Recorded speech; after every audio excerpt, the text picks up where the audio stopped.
Bueno, vamos a iniciar con el tema de números reales. Aquí estamos hablando de en la columna vertebral del curso como tal, corresponde a los sistemas numéricos.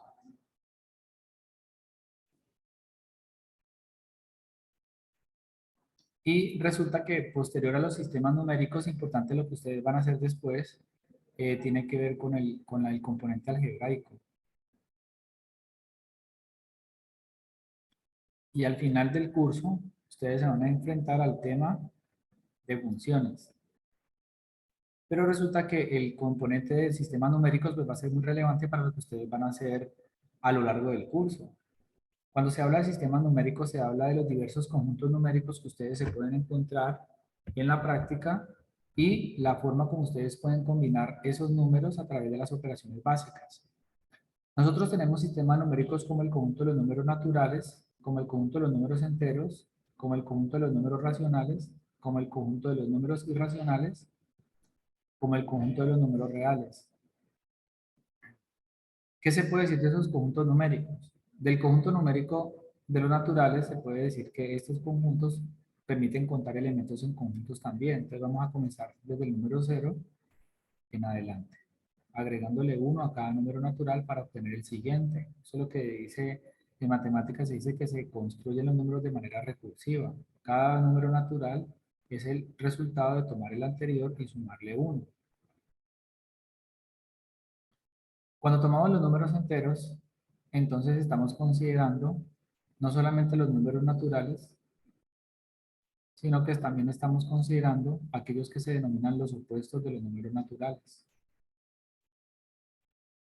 Y en el caso de los números enteros para ustedes va a ser muy relevante. ¿Por qué? Porque resulta que en el contexto de la contaduría, de la administración, ustedes manejan lo que son los balances.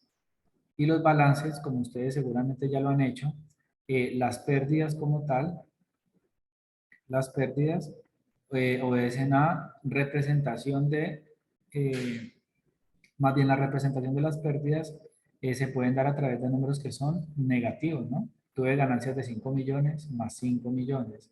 Tuve pérdidas de 2 millones menos 2 millones. Entonces, en este caso, los números negativos van a ser relevantes en su proceso como tal de formación y en su área de conocimiento. También tener en cuenta que los números negativos podrían ser importantes a la hora de verificar o de interpretar o resolver problemas que estén determinados o, digamos, en un escenario donde se manejen sistemas de referencia. Ustedes saben que el cero, en este caso, va a ser el punto de partida o el valor neutral del cero. Todo lo que está a la derecha es positivo, todo lo que está a la derecha, todo lo que está a la izquierda es negativo. Entonces aquí vamos a considerar el conjunto de los enteros positivos, todos los que se encuentran estrictamente a la derecha del cero, y los enteros negativos, los que están estrictamente a la izquierda del cero. Usualmente también cuando se está pensando en problemas, porque tenemos que mirar también hacia dónde apunta todo esto, ustedes por ejemplo pueden pensar en lo siguiente, ustedes aquí tienen un bichito, esto es como una araña, algo así, una araña león, y esa araña, estos son los ojos. Y esa araña se puede desplazar, digamos, de manera, ¿cómo se dice? Se puede mover de forma recta. Entonces,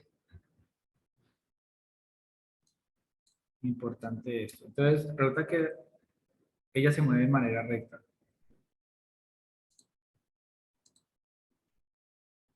Entonces, resulta que si el punto de partida es este es el punto de partida, es como si se correspondiera con el número 0. Entonces, piensa que que es lo mismo que ustedes hacen cuando hacen cuentas en los balances. ¿Ustedes qué hacen? Suman, restan, suman, suman, suman, restan, de acuerdo a si es entrada, gasto, es la misma vaina. Aquí no hay nada diferente. Seguramente ya se están dando cuenta que lo que hacen es eso, manipulación de puros números enteros.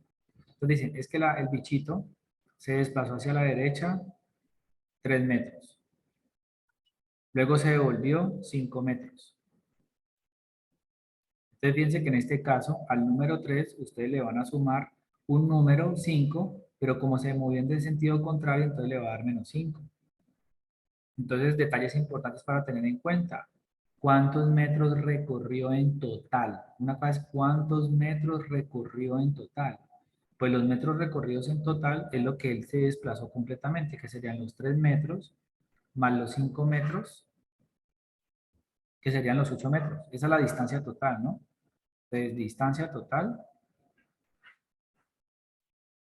total, 8 metros. Pero ¿cuál es la posición en la que quedó? La posición en la que quedó fue, como ustedes toman al 3 y le suman un número negativo, entonces ustedes van a tener como resultado el -2, porque los números tienen signo contrario. Entonces la posición va a ser a -2 unidades del punto de partida. ¿Qué significa? Que quedó a la izquierda 2 metros del punto de partida.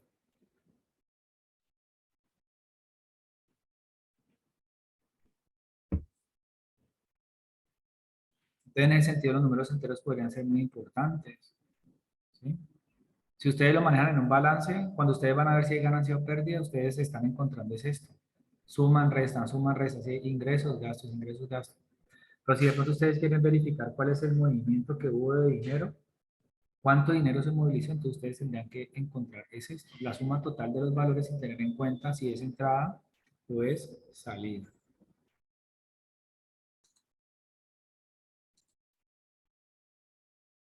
Entonces los números enteros son esos. Ustedes toman a los números naturales, que son los que están del cero en adelante, ¿sí? Y lo que hacen es unirlo con el conjunto de los opuestos, desde el uno hacia más infinito, ¿no? Bueno, digamos que de alguna forma los racionales, los enteros son importantes, pero resulta que no todos los problemas se pueden resolver con números enteros. Los problemas no. Por ejemplo, si usted va a comprar 3 libras de carne, está muy bien. Pero resulta que usted, el tendero o el carnicero, no le dice 3 libras, sino que dice 3 libras y media, 3,5 libras de carne.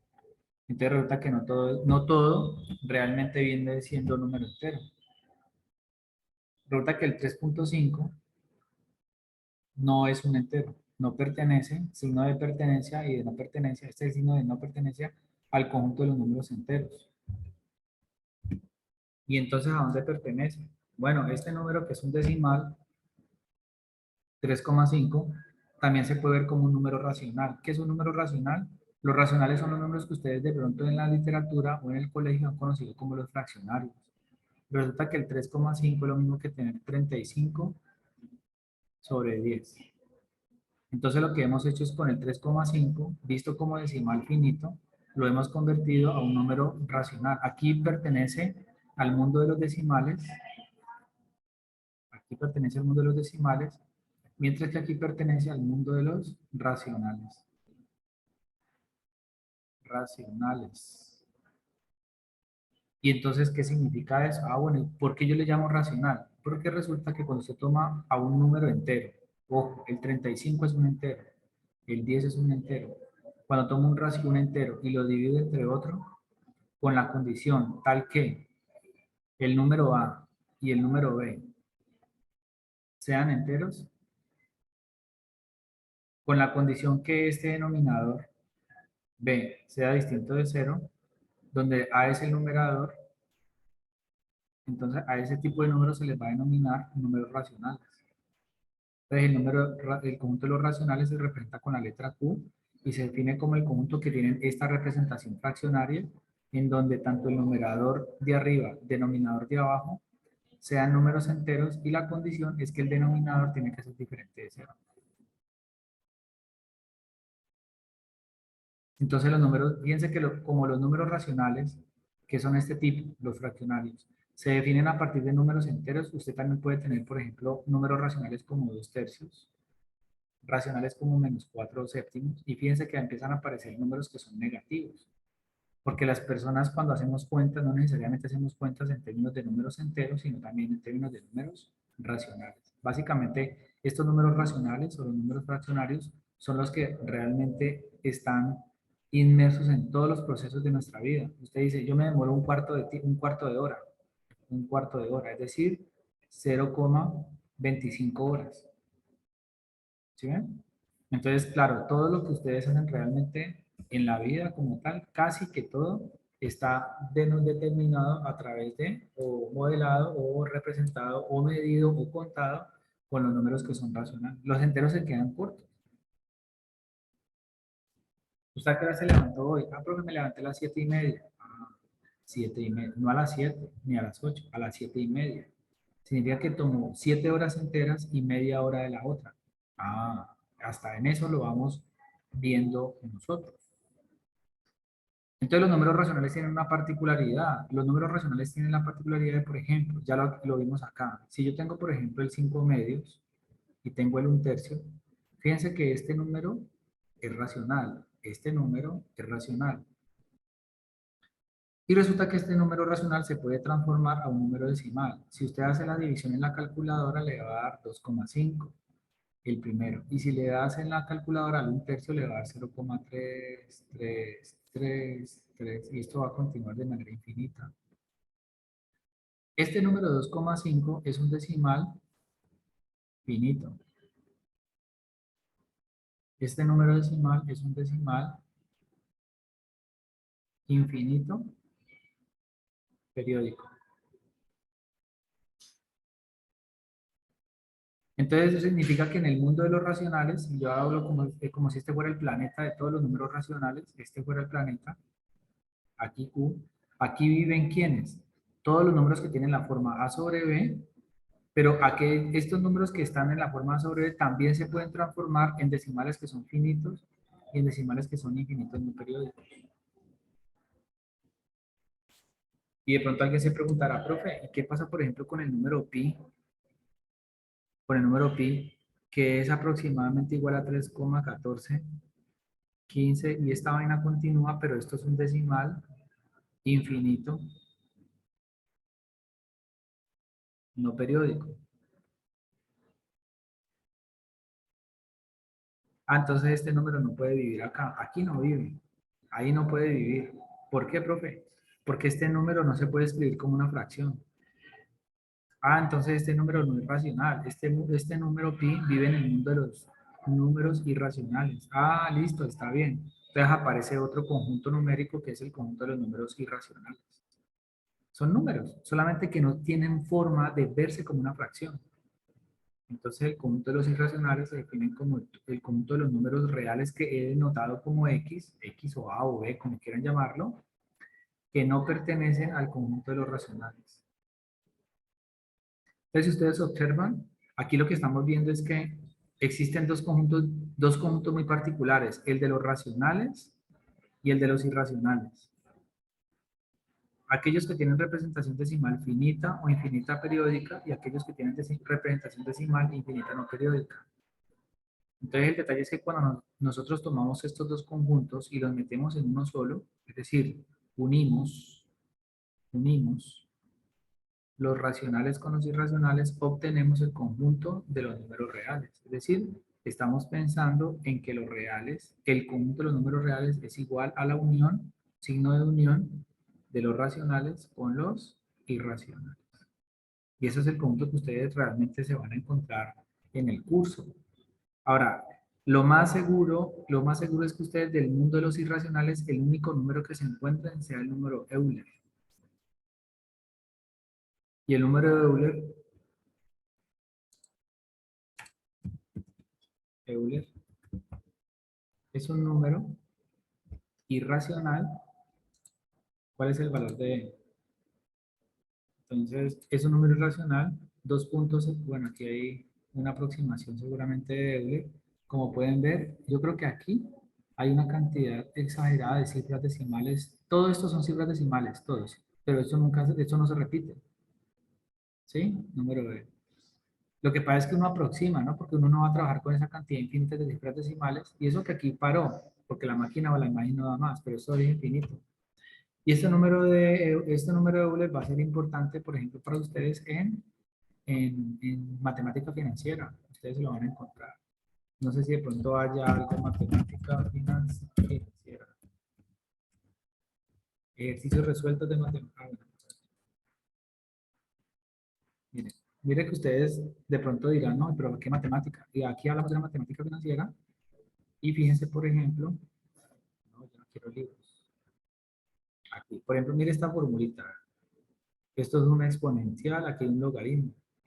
Miren, Y estos logaritmos los vamos a trabajar al final. Esto hace parte del conjunto de problemas que ustedes pueden resolver, van a resolver en el marco de los intereses de una unidad financiera. Mire, aquí está, vamos a ver si de pronto. Lo que pasa es que aquí no aparece el número de Euler, pero sí aparece el número exponencial, la función exponencial. Mire, por ejemplo, en este problema, mírelo aquí, interés continuo, aquí aparece el número de Euler. Lo que pasa es que en la práctica, no sé, eso también dependerá del contexto. Ustedes podrían de pronto utilizar la aproximación para efectos de algún cálculo concreto, o pueden utilizar, perdón, para un cálculo completo ustedes no van a utilizar la representación, ustedes utilizan la aproximación de 2,7172, porque este es el número que les va a permitir redondear a cierta cifra el valor esperado, el valor ganado, el interés compuesto, continuo, etcétera, etcétera. Entonces fíjense que allí ustedes se encuentran con modelos en donde ustedes pueden encontrar que modelan el comportamiento de ciertos eventos en el área de matemática financiera. Ahí, digamos, para que ustedes lo tengan presente.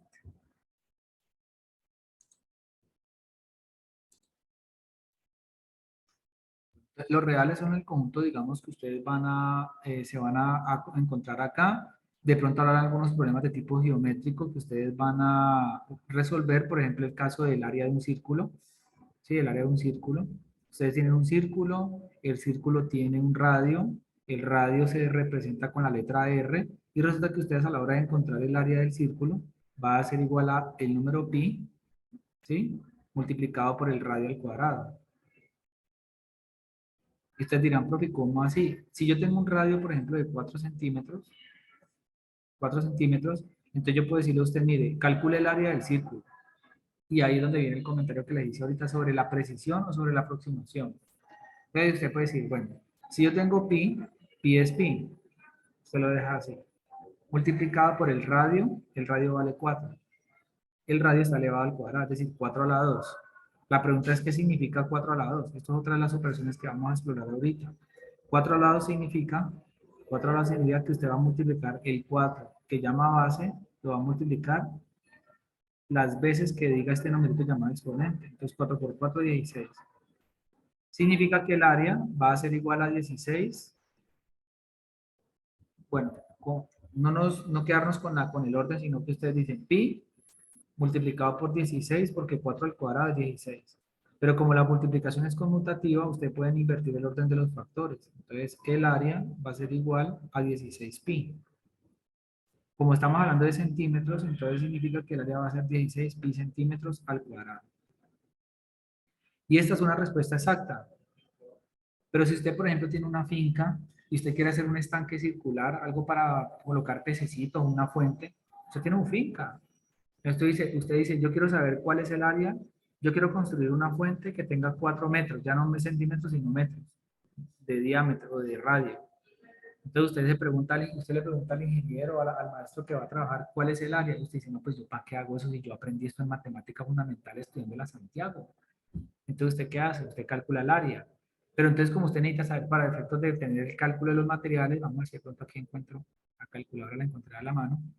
Usted dice, bueno, pues yo voy a calcular, ya sé el resultado exacto porque mi vida no me va, digamos, en mi vida como tal, yo no necesito un pi, 16 pi. Usted va a la ferretería, usted no va a decir, deme 16 pi metros cuadrados de, por ejemplo, de pegante, no. Usted va por un valor concreto. Entonces, ¿usted qué hace? Usted dice, bueno, sería 16 multiplicado. Entonces, como el valor de pi se aproxima como 3.14, entonces usted puede colocar 3.14. Entonces dice, bueno, deme aproximadamente 5 metros de, no sé, enchape o de entonces usted aquí ya aproximaría a 5 metros cuadrados, si estamos hablando de unidades de metros. Entonces, las respuestas exactas podrían ser expresadas de esta forma si no les están pidiendo que redondeen a cifras decimales, pero entonces la respuesta ya para la vida como tal tendría que ser dada en términos numéricos, no en términos de representación. Bueno, entonces, en este caso, como ustedes van a trabajar números reales, ustedes tienen que combinar. ¿Cómo se combinan los números reales? La combinación de los números reales se va a, se va a dar a través de las operaciones. Y resulta que en el mundo de las operaciones ustedes pueden encontrarse con la suma Y la suma usted creo que entiende en qué sentido opera la suma. Digamos, agregar valores a otros, agregar, agregar, agregar.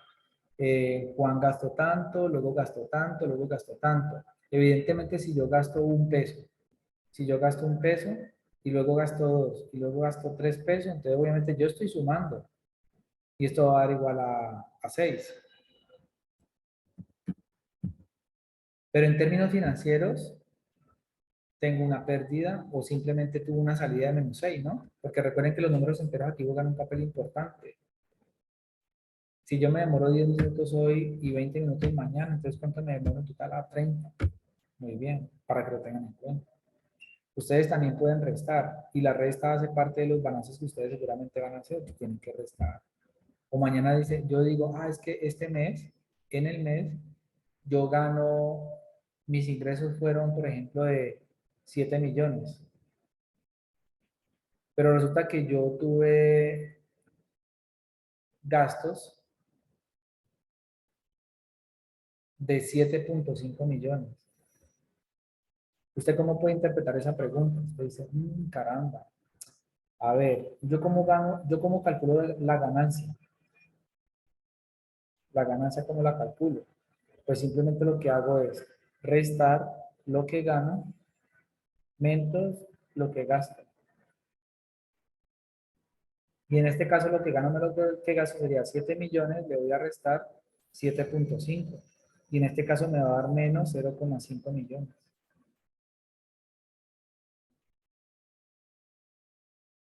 ¿Qué significa eso? Pues al tener un resultado negativo, pues sencillamente voy a tener una pérdida.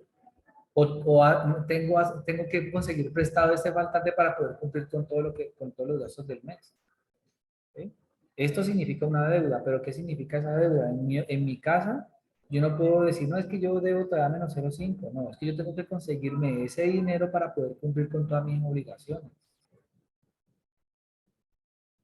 Otra cosa que ustedes van a hacer es, para poder combinar números, es el producto o la multiplicación.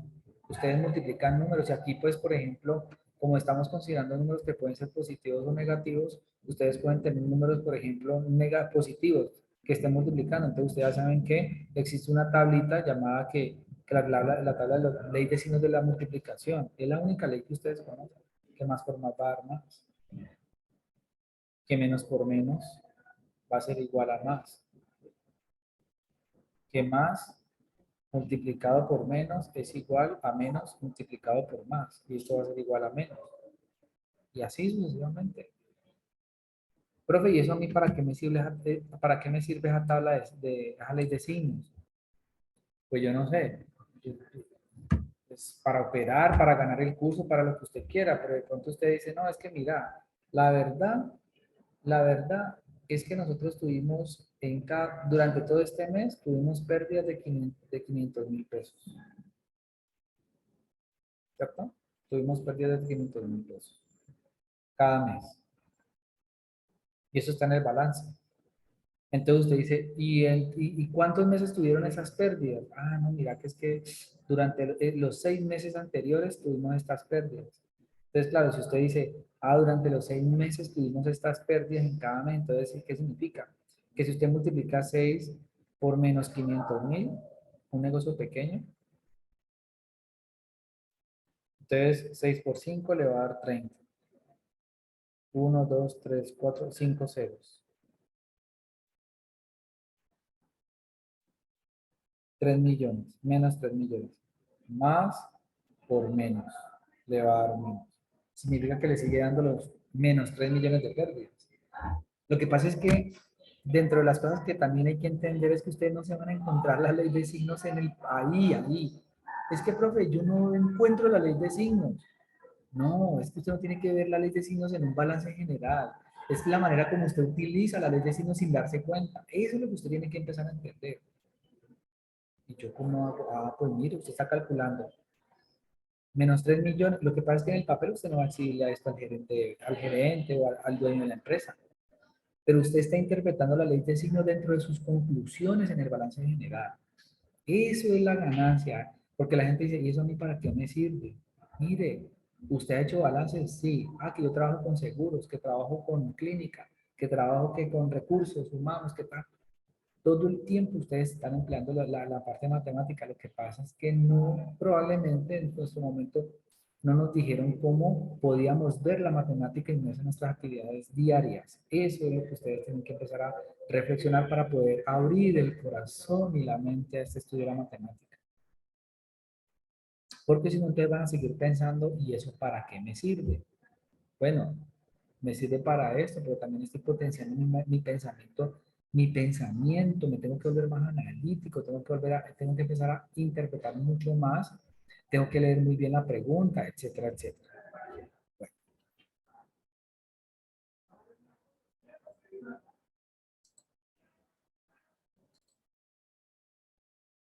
listo, entonces la multiplicación está inversa también en problemas de manera implícita, no tenemos que verla de manera explícita ni tener que estar escribiendo. Si pensamos en términos de ley de signos de la multiplicación, eso es importante, eso es importante. Bueno, la otra tiene que ver con la división, que ustedes pues dividen, ¿no? Todos dividimos. Di- Permítanme, algo está desconectado. División. Y claro, la división está pensada cuando usted está tratando de resolver problemas en donde tenga que repartir. Ahí usted está pensando en este tipo de problemas. ¿Sí? Eh, la otra operación que ustedes trabajan es la potenciación. Las potencias y la otra que ustedes trabajan son las raíces. Con la división, pues no voy a entrar en detalle en la división, en cómo se divide entre una cifra, dos cifras, no, eso no lo vamos a revisar acá. Ya seguramente ustedes en este modelo virtual utilizarán sus recursos digitales tecnológicos para poder hacer divisiones. Más sin embargo, sí es importante conocer algunos procedimientos en cuanto a la manera como se ejecutan las operaciones. ¿Sí? En particular me voy a quedar un momento estudiando lo que tiene que ver con los números fraccionarios, con los racionales. Estas reglas están exhibidas en el canal, como les mencionaba, hay un tutorial ahí en donde exhibo la manera como se pueden operar números fraccionarios. Yo voy a hablar, por ejemplo, del número fraccionario 2/3 y lo voy a sumar con el número 5/3. O voy a sumar, por ejemplo, el número 2/5 y lo voy a restar, por ejemplo, con el número 3/7 y voy a pensar que esto lo voy a multiplicar por 4/9. Y por ejemplo voy a pensar en hacer 3/2 más, no, dividido 1/4 y a esto le voy a restar, por ejemplo, 7/2. Bueno, aquí hay, digamos, diversas cosas en esto estoy marcando varios conceptos, varias estrategias. La primera suma que ustedes están encontrando, es una suma de dos fracciones que tienen el mismo denominador, como ustedes lo pueden ver. Los denominadores son distintos. Entonces la regla está diciendo que cuando usted tiene dos números que tienen denominadores iguales, usted le va a colocar el mismo denominador al resultado y lo que hace es tomar a los numeradores y sumarlos o restarlos según sea el caso. En este caso va a dar 7, 2 más 5, 7 sobre 3.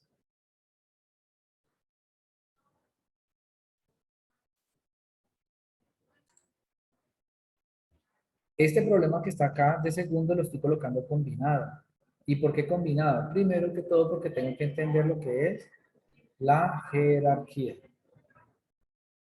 La jerarquía de las operaciones dice, profe, la pregunta que más de uno se puede estar planteando es, ¿qué hago primero?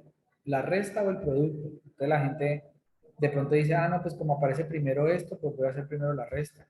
Y resulta que no. Lo primero que se tiene que hacer en cuanto a jerarquía es que el producto y la división están por encima de la suma y la resta. Es decir, que si aparecieran restas, sumas, productos y cocientes en una operación como esta, como la estoy planteando, usted primero tiene que realizar la multiplicación. Entonces, su paso a seguir, ¿cuál es? Dejar en espera o dejar en visto, como dicen por allí, el 2/5, para poder restar ¿a qué? Al resultado de este producto, porque primero se ejecutan las multiplicaciones. Entonces, ese producto dice que es igual. ¿Cómo se multiplican fracciones? Entonces, aquí es donde viene la regla, ¿no? Las reglas que ustedes conocen del bachillerato. Si no, pues lo van a ir recordando, que cuando ustedes multiplican, multiplican así, de manera horizontal. Los numeradores entre sí y los denominadores entre sí. Entonces, en este caso sería 3 por 4, 12. Sobre 7 por 9, 63. Entonces, fíjense que eso que estoy colocando en rojo allí es el resultado parcial de la operación. Ahora, como yo ya resolví entonces la operación producto, ahora sí procedo a resolver esta resta. ¿Qué notan ustedes, por ejemplo, allí? Notan, por ejemplo, que los denominadores, el 5 por un lado, 63 por otro, es diferente a este primer problema que yo propuse acá. Entonces, claro, como los denominadores son distintos, ustedes siguen esta regla. Multiplican el 2 por el 63. Y en este caso, pues como tengo aquí el signo de la diferencia, menos el 5 por el 12. Y van a dividir entre el producto de los dos denominadores. 5 por 63.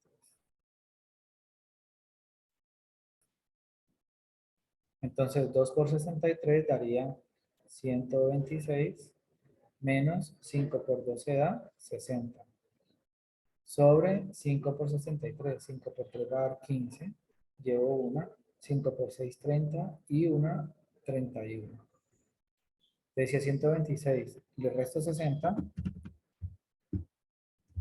Esto me va a dar 66. Entonces sería 66 sobre 315. Y ese sería el resultado. Se simplifica siempre el resultado. Se simplifica siempre el resultado. Yo aquí no puedo sacar mitad arriba, puedo sacar mitad arriba, pero mitad abajo no, que no me sirve. Puedo sacar tercera arriba, pero abajo no puedo sacar tercera, no me sirve. Y así sucesivamente hasta que ustedes logren llegar a un resultado completamente simplificado. En este caso, pasa lo mismo, profe, ¿qué hago primero? Entonces, de acuerdo a lo que yo acabo de mencionar, seguramente usted ya tiene la respuesta, porque la jerarquía dice que la división está por encima de la resta o de la suma. Entonces, lo primero que usted va a hacer, así yo no le coloque, ahora, si yo le coloco este paréntesis acá, a ver, una cosa es que yo le coloque este problema y otra cosa es que yo le coloque el siguiente problema. 3 medios dividido un cuarto menos 3 medios. Este problema rojo y este problema que estoy colocando aquí, resaltando con naranja, son distintos. ¿Por qué? Porque el primero, la jerarquía le obliga a que usted tiene que realizar primero la división, pero el segundo, y los paréntesis le dicen lo que tienen que resolver primero. Sí o sí tiene que resolver los paréntesis. Entonces, en este caso, ¿usted qué va a hacer? Va a resolver primero la división. ¿Cómo se hace la división? Entonces, yo voy a hacer esta operación, la voy a hacer por aquí.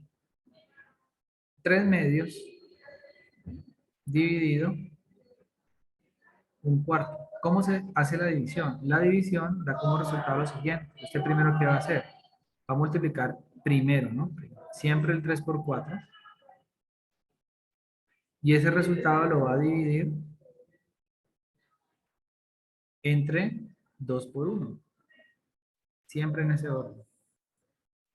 De tal forma que el resultado le va a dar 12 sobre 2. 3 por 4, 12 y 2 por 1 es igual a 2. Y en este caso usted puede simplificar, decir mitad de 2, 1, mitad de 12, 6, y resulta que 6 sobre 1 es igual a 6. Por lo tanto, el resultado de 3 medios dividido un cuarto va a ser igual a 6, quien parcialmente está restando a 7 medios. Profe, lo que pasa es que yo hay veces he visto que aplican como les de oreja. Ah, bueno, si usted quiere hacerlo así, 3 medios dividido un cuarto es lo mismo que tener 3 medios dividido un cuarto. Entonces aquí sería 3 por 4, 12, sobre 2 por 1, 2. Da lo mismo, da lo mismo. para que lo tengan ustedes en cuenta a la hora de ejecutar la operación.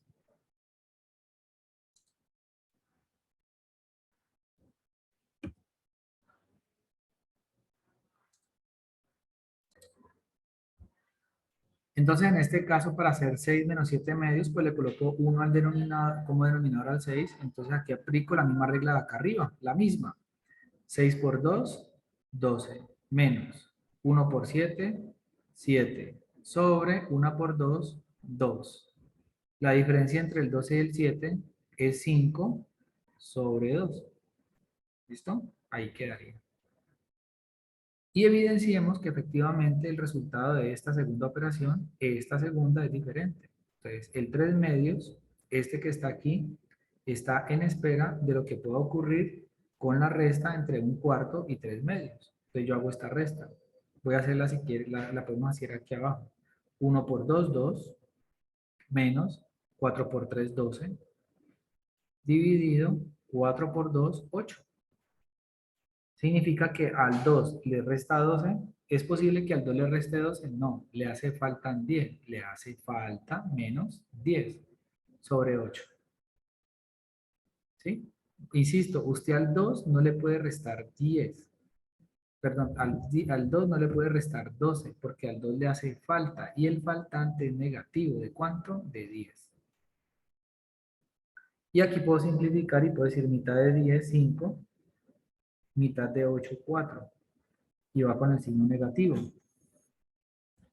¿Qué significa eso? Que el 3 medios que estaba parcialmente allí en la operación va a quedar dividiendo el número menos 5/4.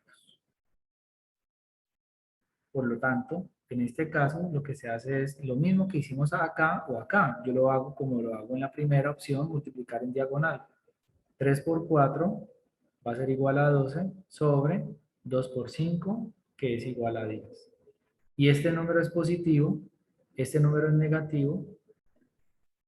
Entonces, más dividido menos es igual a menos, porque obedece a la misma ley de signos de la multiplicación.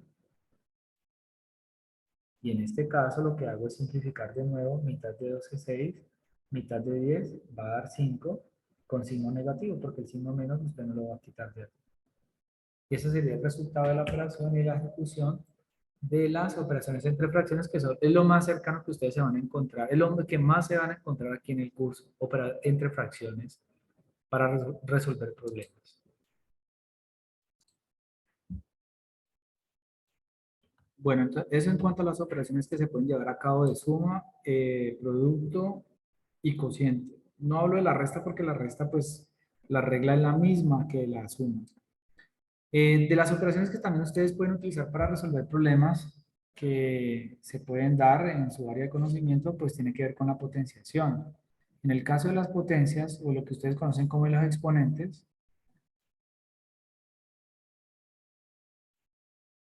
pues tenemos que entender primero que todo qué es lo que conforma una potencia. Una potencia la conforma algo que se llama, no sé, ser como más bien utilizar el lenguaje natural, una base elevada a un exponente. Una base elevada a un exponente. En este caso la base va a ser la base de una multiplicación, mientras que el exponente va a ser el número que le cuenta las veces que se multiplica la base. En este caso, si ustedes, por ejemplo, tienen el 5 elevado a la 4, entonces el 5 sería en este caso la base.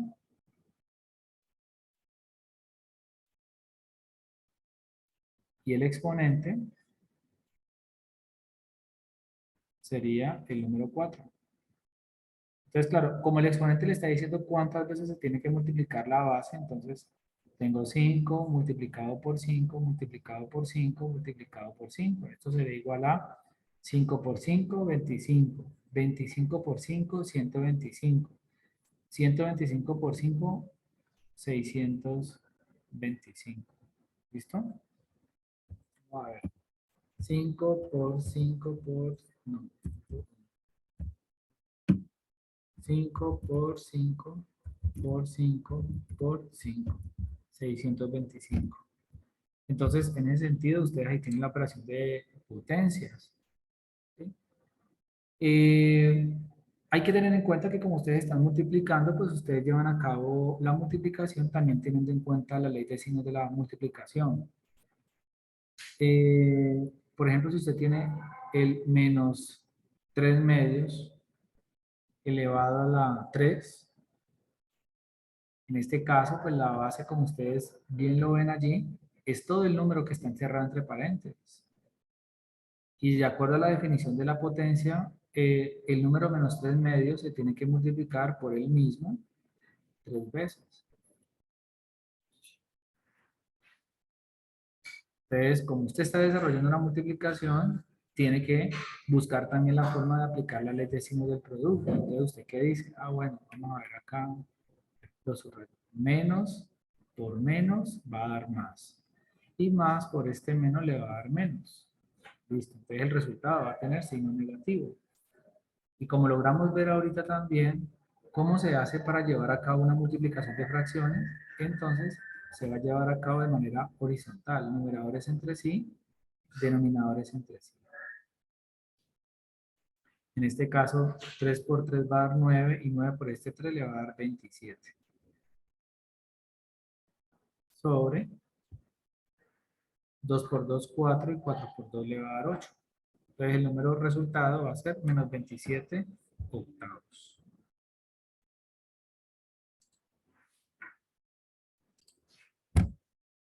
Entonces, claro, al tener este resultado ya, ahí quedó, se simplifica si se puede, bueno, ya lo que proceda con el problema. Detalles para tener en cuenta que me parecen muy importantes. El exponente que ustedes tienen en una potencia y, digamos, afecta a una base. Quiero hacer una aclaración acá para efectos prácticos y de solución de problemas. El tener, por ejemplo, menos 5 elevado a la 2 no es lo mismo que tener menos 5 elevado a la 2. ¿Por qué? Porque resulta que en este caso el exponente de 2 está afectando a lo que hay dentro del paréntesis. Los paréntesis van a ser fundamentales a la hora de interpretar o realizar una operación. ¿Sí? Entonces, en este caso, la base es todo lo que está siendo afectado por el exponente, dado que la base está encerrada entre paréntesis. En este caso va a quedar menos 5 multiplicado por menos 5, que es igual a 25. ¿Qué pasa en el segundo caso? En el segundo caso, si ustedes analizan bien y revisan y observan, porque también hace parte de una correcta observación, el exponente de 2 únicamente está afectando al 5. Resulta que el menos que está aquí no hace parte de la base. El menos no hace parte de la potencia. Quien hace parte, quien es la potencia es 5 a la 2. Entonces, en este caso, el resultado va a seguir teniendo el signo menos allí. ¿Sí? Y quien se va a multiplicar 2 veces por sí mismo solamente el número 5. El resultado va a quedar menos, 5 por 5 va a ser igual a 25. Entonces fíjense que el resultado termina siendo negativo, entendiendo pues que el paréntesis en el primer caso le indica que todo lo que está en el paréntesis es la base.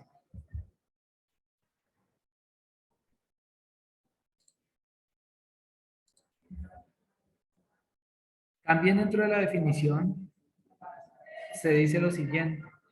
Una cosa es que usted tenga, por ejemplo, 5 a la 0 y otra cosa es que tenga 0 a la 5. ¿Listo?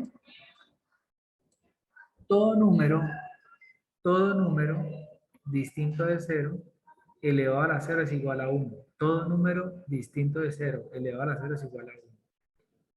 No vaya a ser que de pronto por ahí se confunda y diga 5 por 0, 0. Esto no. Todo número distinto de 0 elevado a la 0 es igual a 1. Y en este caso, tener 0 a la 5 es lo mismo que 0 por 0 por 0 por 0 por 0, que es igual a 0. Pero si usted tiene la potencia 0 a la 0, esta potencia no existe.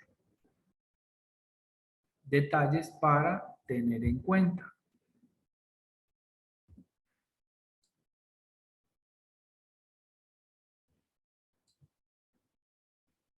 Entonces, si yo quiero, por ejemplo, resolver 2 menos 1/3 a la 2, mire lo que yo voy a colocar aquí, más 4/5 al cuadrado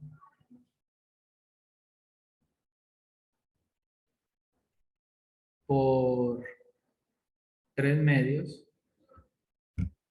Si ustedes observan muy bien, para poder llevar a cabo esa operación, se necesita primero eliminar las potencias, pues el 2 va a bajar igual, menos. Este 2 es solamente exponente del 3 de abajo, entonces arriba va a quedar un 1 y abajo va a quedar 3 a la 2, es igual a tener 3 por 3, que es igual a 9. En este caso va a ser un 9. Más 4/5 al cuadrado va a ser igual. 4 al cuadrado le va a dar 16. 5 al cuadrado le va a dar 25. Multiplicado por 3 medios. Entonces usted de pronto dice, bueno, voy a hacer 2 menos un noveno más 16/25. Pero resulta que usted tiene que caer en cuenta que según la jerarquía, usted tiene que primero resolver este producto entre estos dos números. ¿Usted temporalmente o parcialmente puede ir desarrollando esta operación? Sí, pero por jerarquía tiene que resolver esta multiplicación. Entonces, claro, a la hora de resolver esta operación, pues usualmente la gente le coloca 1 al denominador y resuelve la operación. 2 por 9 va a ser 18, menos 1 por 1, 1, sobre 1 por 9 le va a dar 9. Sumado con el resultado de la multiplicación entre 16/25 y 3 medios, porque por jerarquía yo tengo que resolver esta operación. 16 por 3 va a dar 48, sobre 25 por 2 le va a dar 50. Es decir, que usted terminaría haciendo la operación 18 menos 1 va a dar 17, sobre 9, más 48 sobre 50. Y de ahí para allá la misma regla, este por este, 9 por 48 sobre 9 por 50 sería para encontrar el resultado final. Eh, también quiero destacar algo porque también de eso se trata. Ustedes observan yo tengo esta calculadora, de pronto ahí se observa un poco bien clara. Resulta que la calculadora tiene este signo, ¿sí ven? Este de aquí. Entonces, si yo, por ejemplo, quiero sumar, por ejemplo, 1/3, usted puede hacer 1, marca 1 y presiona esta tecla. Esta tecla le va a arrojar el denominador, 1/3. Creo que ahí se logra ver bien. 1/3. 1 sobre 3. Y suponga que usted le va a sumar, por ejemplo, 3 quintos. Entonces, 3 y vuelve de este botón dividido 3 quintos. Ahí está sumando 1/3 más 3 quintos. Ahora usted le da igual. Y al darle igual le da 14/15. Para que lo tengan ustedes en cuenta. ¿Listo? Bueno. Otra de las cosas que pueden pasar. Si usted sume, por ejemplo, 7 cuartos y, por ejemplo, le resten 1/3.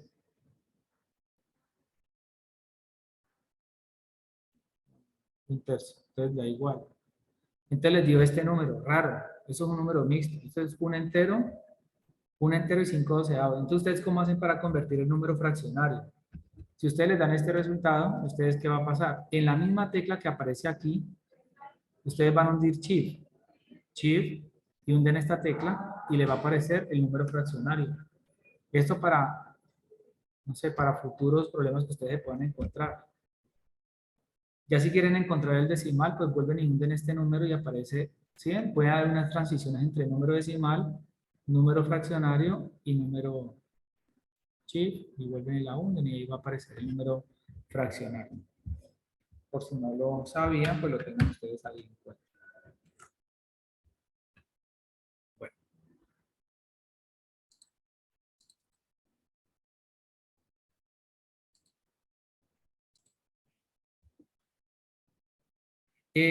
Ahorita vamos a mirar el tema de las raíces. Cuando ustedes conocen bien el problema de la potencia, miren que, por ejemplo, y voy a volver a hablar un poco acerca de lo que es la potencia. En el problema de la potencia, a usted se le daba la base, por ejemplo, 2, y se le daba el exponente, llamémoslo 3. El objetivo como tal de cada uno de ustedes va a ser encontrar el resultado X. Voy a colocar aquí X como si fuera el resultado. Ustedes saben que 2 a la 3 es igual a 8, ¿no? Entonces realmente ustedes dicen que aquí X es igual a 8, porque 2 a la 3 es multiplicar 2 por 2 por 2. Muy bien. Pero ahorita piense, por ejemplo, que la incógnita no es el resultado, sino que la incógnita es la base.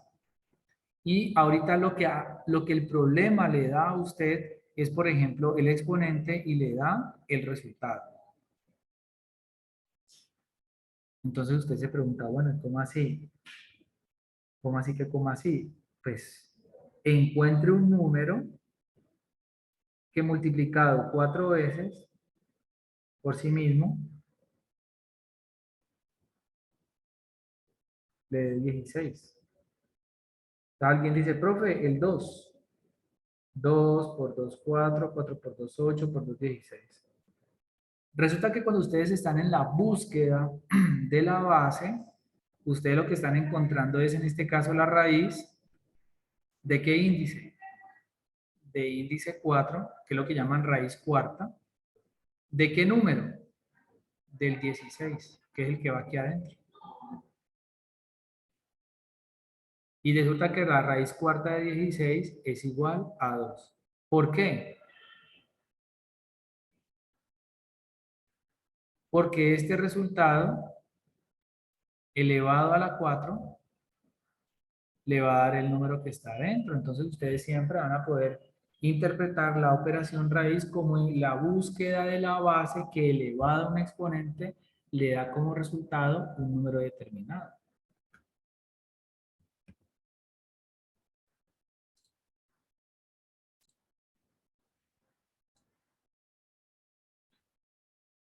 Ahorita miremos raíces, por ejemplo, como la raíz cuadrada del 16. Yo puedo escribirle raíz cuadrada con el 2 allí, pero en la literatura no se utiliza el 2. El 2 sería el primer índice que podría figurar en una raíz. Entonces, para no escribir el 2, usted simplemente escriben raíz cuadrada. Es decir, ustedes van a buscar un número que multiplicado 2 veces el mismo le dé como resultado 16. Y resulta que ustedes se dan cuenta que el número es el 4. Ahora bien, ¿qué tal si estuvieran buscando la raíz cuadrada de menos 16? Es decir, ustedes deberían estar buscando un número que multiplicado 2 veces le dé como resultado menos 16. Pero ustedes se ponen a buscar dos números que multiplicados de menos 16, ustedes dicen, no, si es el 4, 4 por 4 le da 16 positivo y yo quiero que me dé negativo. Pero de pronto alguien estaría tentado a pensar, no, menos 4 y menos 4. Pero mira, lo que pasa es que menos por menos te va a dar más y necesitas que te dé menos 16. No, no me sirve. ¿Y qué tal si cogemos solamente un menos 4? No, la base es la misma. Es decir, que en este caso ustedes no pueden encontrar un número que multiplicado 2 veces le dé negativo. Entonces significa que esta raíz en este caso, por ejemplo, no existe.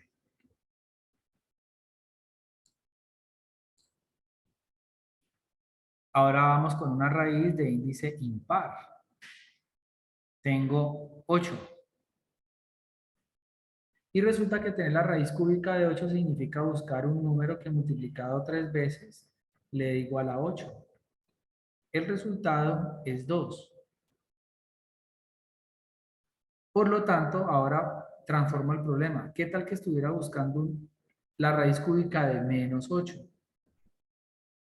la pregunta es, ¿existe algún número que multiplicado 3 veces por sí mismo le dé menos 8? La respuesta es sí. ¿Y cuál es ese número? El menos 2. ¿Sí? Menos 2. ¿Y por qué? Por lo siguiente. Menos por menos da más y más por este menos le da menos. Muy bien.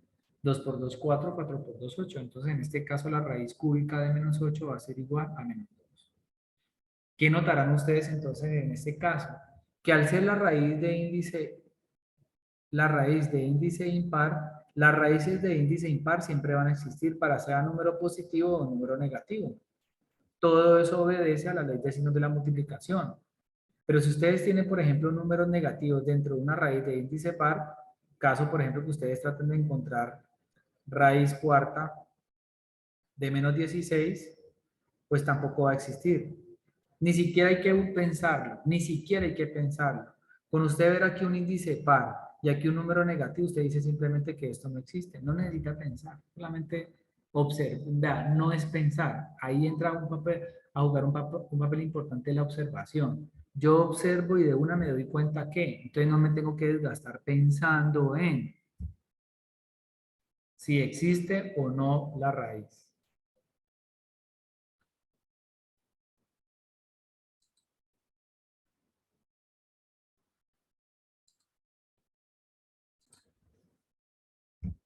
Entonces, fíjense que hallar una raíz significa hallar una base. Más adelante, cuando estemos estudiando logaritmos, nos vamos a dar cuenta que estudiar logaritmos significa volver a trabajar puros exponentes. Ya eso lo vamos a ver en detalle cuando hablemos de los logaritmos al final del curso. Otro problema que ustedes pueden desarrollar con las raíces es el siguiente. Yo puedo tener, por ejemplo, la raíz cuadrada de 9 y la raíz cuadrada de 9 automáticamente a la gente se le viene la respuesta y dice que es 3. Significa que en este caso la raíz cuadrada de 9 es un número exacto. Entonces yo también podría proponer qué pasará, por ejemplo, con la raíz cuadrada de 5. Entonces me pregunto, ve, pero la raíz cuadrada de 5, ¿qué número multiplicado por sí mismo me da 5? Y realmente no hay. Un número entero no hay. En este caso la respuesta es que es una raíz inexacta.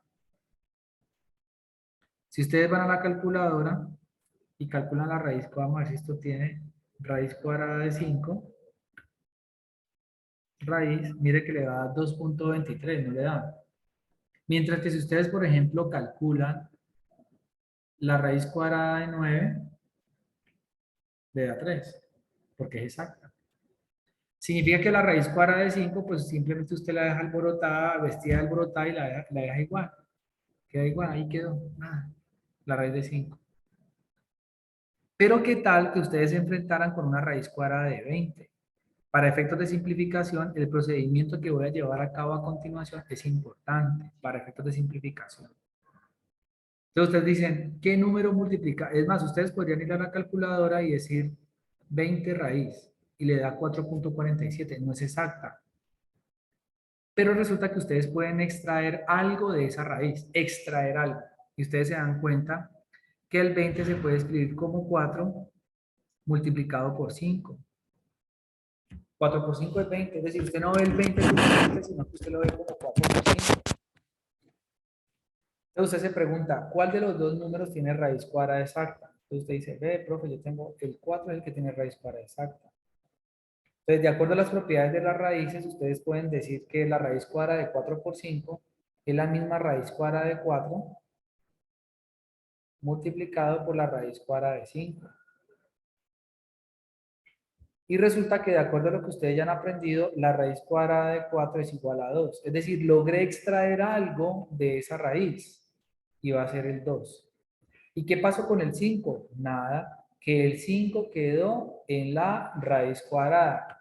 Es decir, que la raíz cuadrada de 20 de manera equivalente se puede ver como 2 por raíz de 5. Se puede ver como 2 raíz de 5. Señor, todo el tiempo grabado y para y subir tan chingo.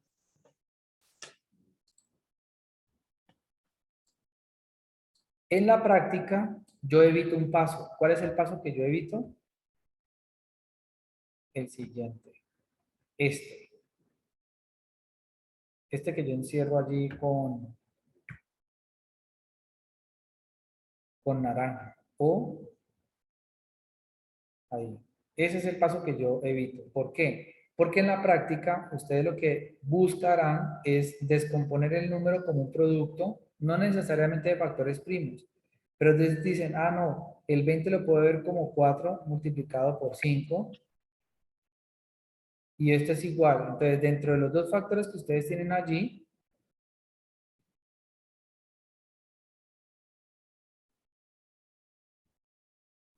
el 4 es el que tiene raíz. Y si el 4 tiene raíz, es el único que va a salir, es la única raíz que usted va a poder extraer, entonces va a quedar 2. Y dentro de la raíz, o al interior de la raíz cuadrada, va a quedar el 5. Ustedes se pueden omitir este paso de separar las dos raíces. Otro ejemplo, que usted tenga, por ejemplo, la raíz cúbica de 81. Claro, usted aquí tiene que jugársela con una buena descomposición, dos números.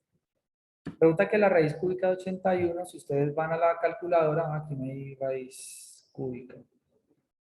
No la logro ver. Entonces, raíz cúbica de 81 les va a dar inexacta. Pero resulta que ustedes pueden ver el 81, lo pueden ver como 27 multiplicado por 3. ¿Sí? 27 por 3 le va a dar como resultado 81.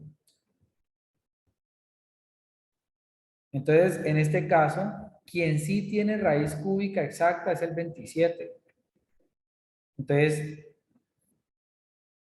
sale la raíz cúbica de 27, que es igual a 3, y dentro de la raíz cúbica queda el 3. Entonces, en este caso sería 3, raíz cúbica de 3, el resultado simplificado de esa raíz cúbica de 81.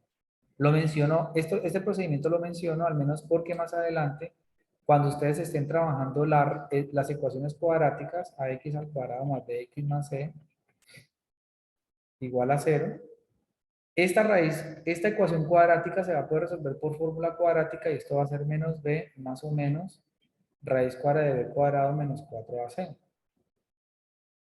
sobre 2 por a. Entonces, claro, muchas veces en los procesos de simplificación, esta raíz no es exacta, pero se pide descomponer o extraer lo que más se pueda allí para poder simplificar con este denominador que queda en la solución.